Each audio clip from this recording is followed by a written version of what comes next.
Okay, the question that we have to ask ourselves, is there hope? Like, is there hope for the Seattle Seahawks going up against the San Francisco 49ers this week? Like, that's the question we have to ask. And we saw a tale of two games in the last two games with the Seahawks, not with the defense, but with the offense. So I think there is reason for hope. I really, really do.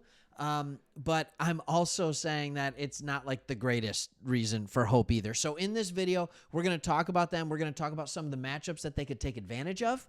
But we're also going to talk about a couple of other things, as in how they can attack the 49ers, what the two teams are looking like going into the game, and just different reasons why I think the Seahawks have a chance. But if you haven't yet done this, if you're a Seahawks fan, if you're an NFL fan, what we do in this channel is we cover teams that the national media kind of ignores.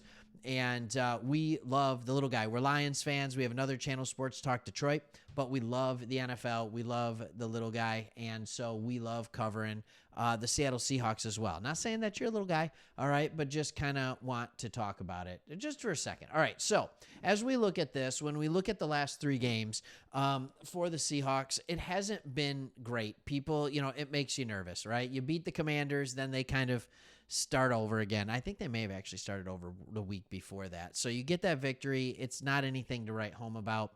But then you have a big lead against LA. Then you lose. You get thumped by the 49ers, and everybody thinks the season's done. Like, oh, the sky is falling. The sky is falling. And I came on here and I was like, relax. The sky's not falling. Everything's going to be okay.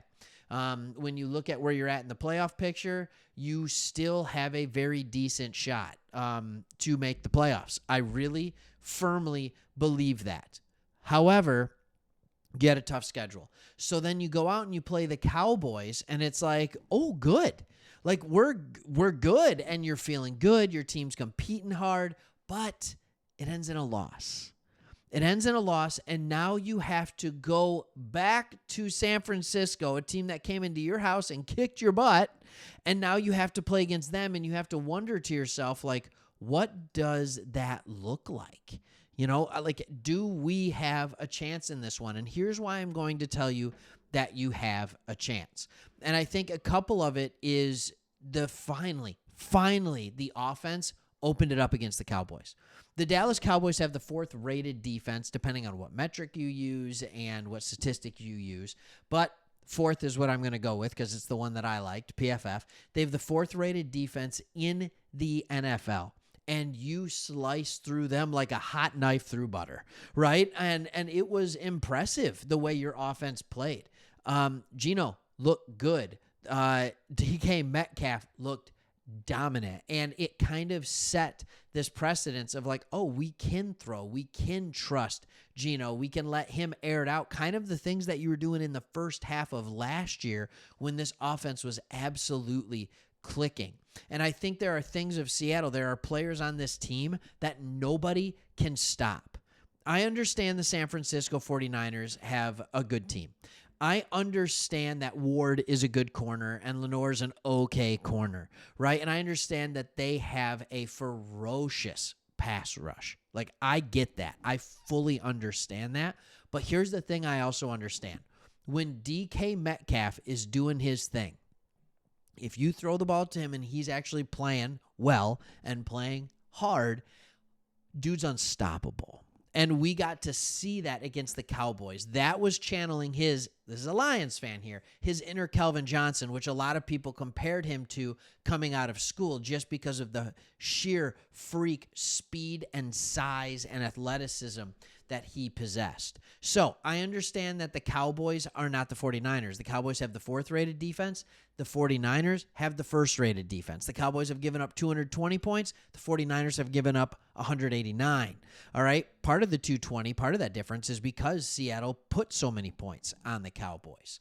So I think that's it. I will also say this. The San Francisco 49ers, are on a 3-game winning streak where they almost feel like it's unstoppable right now. They feel like this team that can't lose. They beat Jacksonville 34-3. They beat Tampa Bay 27-14. They beat you 31-13. Sorry, it's a 4-game winning streak, and they beat the Eagles 42-19. Are you kidding me? But the last time they had a winning streak like this, they went up another great opponent. They beat the Dallas Cowboys 42-10. They spanked them. And then the very next game, they go to Cleveland and they lose to a backup quarterback in Cleveland, 17-19. And then they go and they lose in Minnesota. And then they lose handily to the Bengals. And everybody's wondering, what's wrong with the San Francisco 49ers? And then they start clicking again. So I think there's a chance for a Seattle fan that history repeats itself, that the San Francisco 49ers everything seems to be going really well. They just beat a major opponent where they had to prove, like, hey, we need to be able to beat this opponent in the playoffs, just like they did with the Cowboys earlier in the year, now with the Eagles, and they went out and they laid an egg. All right, 3 weeks in a row. I think that could happen. There could be a level of overconfidence in this game. The 49ers have only lost one game to a good team. The other 2 losses were to bad teams. They beat up on good and bad teams, but it's like those teams that aren't as seriously good. The Vikings are a 6-6 team, and they beat them. They beat them. Here's the other thing that I look at when I say that there's hope for this one. The Seattle Seahawks defense is not as bad as what the Dallas Cowboys did to it. All right? You have Boye Mafe. You got to get him going a little bit. Bobby Wagner is still Bobby Wagner. All right? 10th rated linebacker on PFF. And you have good secondary play. You just need the offensive or the defensive line to put some stuff there. You're going to have to leave the secondary. It's got to be up to them to be stopping these receivers from San Francisco, because the rest of those guys are going to need to be paying attention to Christian McCaffrey. So I understand that San Francisco's super multiple. There is too much talent on this Seattle defense to get spanked like they did. There is too much talent on this defense to give away the points that they did. The 31 against the 49ers 2 weeks ago, the 41 against the Cowboys. It is too good. All right, so I think that there is a little regression back to the mean for both teams. San Francisco isn't going to be able to keep it up. They're done. They traveled across the country to Philadelphia. It was a fun game to watch. It was a night game. No, it was a 4 o'clock game, right? And so they get back. They get back late. They're tired. Yeah, they get some home cooking, but all you got to do is travel south. If you're the Seahawks, you're used to this. And the season's on the line.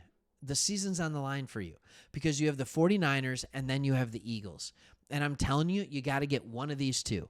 You got to get one of these two, and then you got to win your last 3, and you're going to be playoff bound. I just believe it at 10-7. So there's desperation in the air. Can they get it done? We'll find out. Hey, thanks for watching. Like, subscribe, leave a comment. You think the Seahawks are going to pull out the victory. See you on the next one.